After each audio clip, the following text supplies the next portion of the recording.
Hey guys, how's it going? I'm so excited because today I'm bringing one of my business besties on to talk to you about how she got started, what she's up to, and how you can get involved. So I want to introduce you to Mackenzie. How's it going? Hello, good. How are you? Good. I'm so excited to share basically your genius with everybody. So the way that I found Mackenzie was actually through another entrepreneurial group called the Chillionaire Club, which is so amazing. And I think that what drew me to Mackenzie first and foremost was your amazing personality. I think you're so fun, you're so full of life, but also we have very similar interests. We're both into health and wellness. And what I love specifically about you is that you're all about habits and how you can make a healthy lifestyle really a part of your everyday. So I'd love for you to share with everyone how you got started, why habit stacking and habits and healthy lifestyle is so important to you, so they can get to know you a bit better. Yeah. Hi. Well, first of all, thank you for having me. It's such an awesome opportunity. And yes, we do vibe super well. I think we were like instant business besties because of it. So it was awesome. But yeah, how I got my start was actually, I grew up as a husky kid. I don't even think that they're allowed to say that anymore because it like probably ruins kids' confidence or something. But so I grew up as a husky kid, but I was always into sports and like I was super active in all the things. But my family, I have a history of obesity in my family, like heart disease, diabetes, all that stuff. So when I was trying to decide what I wanted to be when I grew up, I knew that I wanted it to be something along those lines. And I actually first got started in strength and conditioning with athletes.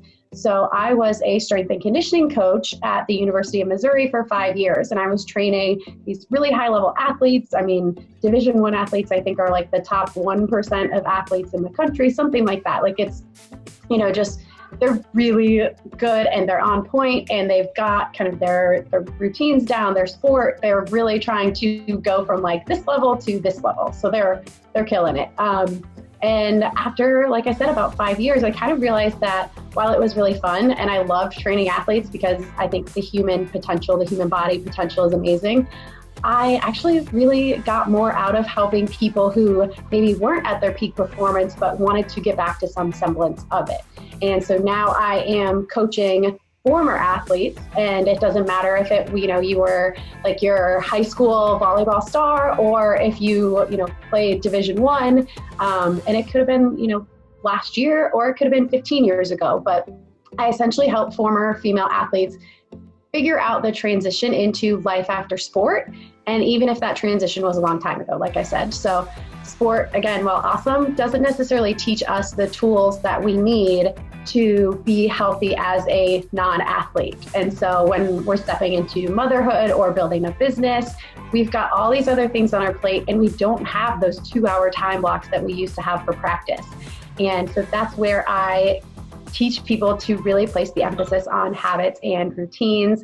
And because research says, and again, I know research, take it or leave it, but it said that it's anywhere from 40 to 95% of our just daily living, is habits and routines.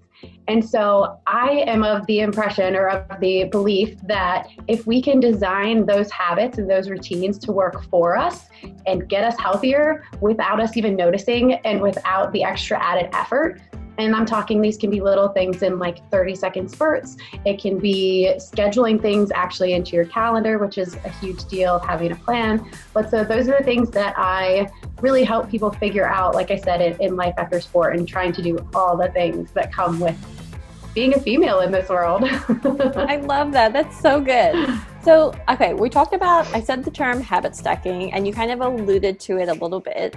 So what is habit stacking and how do you do it? Yes, so habit stacking there's a few habit gurus out there. I'll start there by giving credit where credit's due because I didn't come up with this. But so a guy named James Clear, there's a guy named BJ Fogg, there's also another guy named Charles Duhigg. They're all really big habit gurus and learn about human behavior and all the things. So basically a habit stack is, if you break it down, you're taking your habits and then you're stacking them. So you're looking at something that you want to do. Let's say you want to add some more activity into your day, but you're working from home, you've got your kiddos, there's all the things. But so maybe we'll take something, like I said, you want to get more active. So let's say some body weight squats. And maybe your goal is to just do more throughout the day. It doesn't matter how many really, but you just want to, you know that it's going to be good for you if you do. And then let's say that you go to the bathroom like 10 times a day, which I drink a lot of water, so that's probably average for me. Every time I use the restroom, then I could do, say, 5 bodyweight squats right after I use the restroom. And it's taking something that you already do and attaching a habit that you want to do onto it. And so it can be anything from something that you do multiple times a day, like using the restroom. It could be something you do one time a day, like maybe your morning coffee. It could even be a couple times a week, like your meal prepping, or it could be something that you do once a week or once a month. And whatever the frequency of the habit that you want to have is, you attach it to a habit that you already have that frequency. That's really interesting. And I love the fact too, how it's not, you don't have to jump into a new habit and forget everything else that you did. It's a very gradual process. It's just adding a little bit extra onto something you're currently doing. Yes, and that's kind of the real gem of it, is that it takes almost no time. It's almost, when you start out with something so simple that it's almost silly not to do. Because I mean, you use the restroom and, you wash your hands and then you're like, okay, 5 squats. And it maybe takes 10 seconds, maybe, maybe. That's being generous there.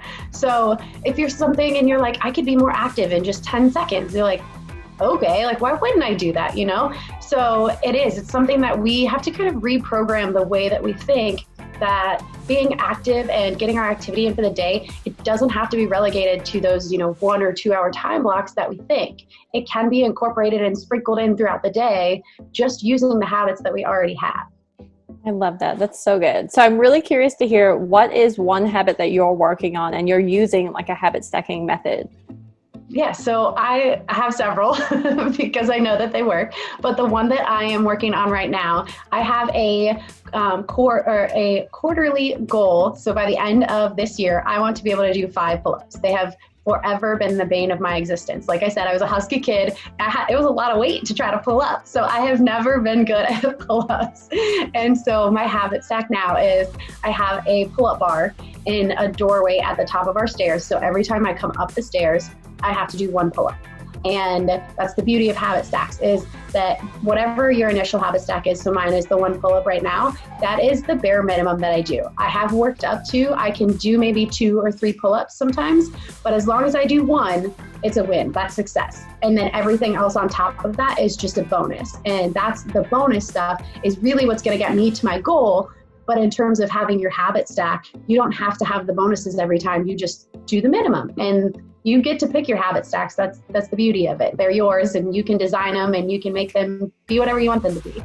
That's so good, because what I love is that we both have the same quarterly goal. So I'm also working on pull-ups. But I'm curious too, what do you do if you forget? So say you go to the bathroom and you forget to do your squats, or you are in a rush and so you rush past the pull-up bar. How do you deal with setbacks? Yeah, so it depends. So first of all, let me start with saying that the whole reason that we're attaching it to a habit and something that we're already doing is so that is less likely to happen. And so your current habit is essentially the trigger that initiates the new habit. And there's all kinds of, I'm sure you guys have heard, it takes 21 days or 66 days or however many days to form a new habit, when the reality is it can happen in just one time. Like think about, like you have kids, so think about when you give your kids a new toy, or if I know a bunch of your audience, if they have like teenagers and they finally get their first phone, it takes no time for those children to get addicted to their phone. They carry it with them everywhere. They are constantly checking it. They probably go from no phone usage to then the day they get the phone, it's a lifelong habit, whether that's good or bad. But so we know that habits can start instantly. And that's what the habit stacking does. It allows us to start that habit instantly because we already have our trigger habit.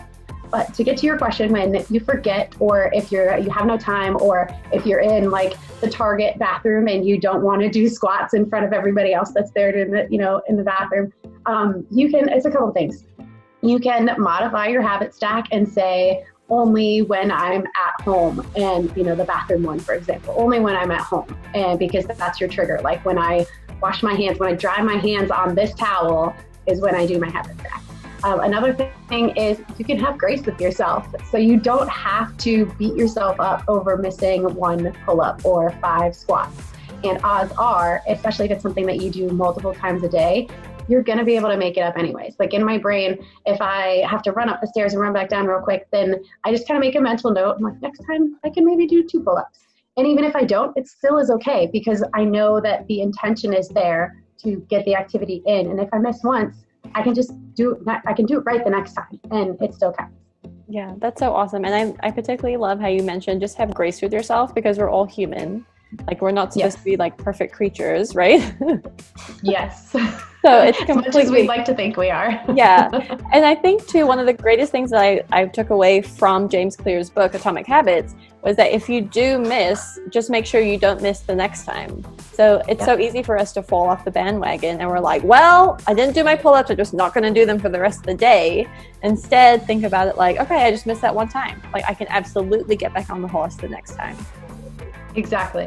His thing of never missing twice, because as soon as you do it a second time, you're on your way to starting a different habit, with the one that you probably don't want. Yes, I love that. Okay, so if you had to give the people watching and listening right now, like one major piece of advice to help them get started with their health and wellness journey or with developing a habit stack of their own, what would be your one piece of guidance for them? My piece of advice would be to start small. And I think one of the big problems with the health industry in general, whether it be nutrition, fitness, lifestyle, all of the things, is that people try to start with a complete life overhaul. And it doesn't work. It doesn't stick. And then when we mess up, we feel like a failure. So it's not fun. It's not conducive to behavior change. We don't change because things feel terrible. Like think of discipline and stuff like that, where if you get yelled at, it doesn't make you feel good. Like you're not motivated to then do better, really. It's kind of, you're afraid of messing up, but you're not motivated. You don't want to change because it feels good. So start small. And like I said, so small that it's silly not to do it, because those little wins, the little confidence builders that you get from those small things, they add up. It's like, a snowball rolling downhill, and you gain that momentum, you gain the confidence, and soon you're going to have habit stacks that, a year from now, you look back and you're like, I never would have thought that I could do this. But those little tiny wins and baby steps, they add up over time into these huge results, instead of, again, attempting a massive life overhaul that it doesn't work for anybody. I mean, maybe like one person I've ever met has done it. So yeah, start tiny, and even tinier than you think. So if 5 bodyweight squats is too much, start with 1. Start with 1. Yeah, I love that. Okay, so then if everyone wants to get to know you a bit more, maybe even find ways to make health and wellness really a part of their everyday life through habit stacking, how can people find you? Yes. So the name of my health coaching company is actually Running with Bacon. And it's memorable and it gets people to giggle. And that's kind of how I like to think of my coaching as well, is that it's supposed to be fun, you guys. Getting healthy and living life and enjoying it. That's the whole reason, is that it's supposed to be fun. So that's kind of how I keep my coaching. So you can find me at my website is runningwithbacon.com. I am on Facebook and Instagram. You can find me there. Or just reach out. My email is Mackenzie@runningwithbacon.com.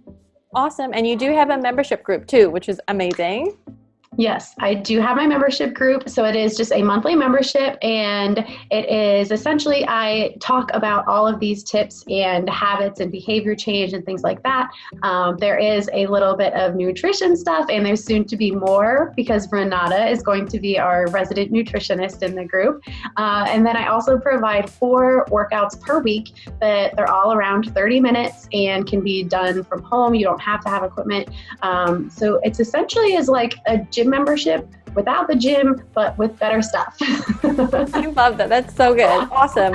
Well, make sure you guys check out her membership group, but also just connect with Mackenzie pretty much everywhere, because she is always dropping amazing hints and tips and tricks to just make life more fun, but also more healthy. And who doesn't want a little bit of that? That's right. Thank you so much for being here today. It's been so fun to talk with you, and I can't wait for everyone to connect with you as well. Thank you. Thanks for having me.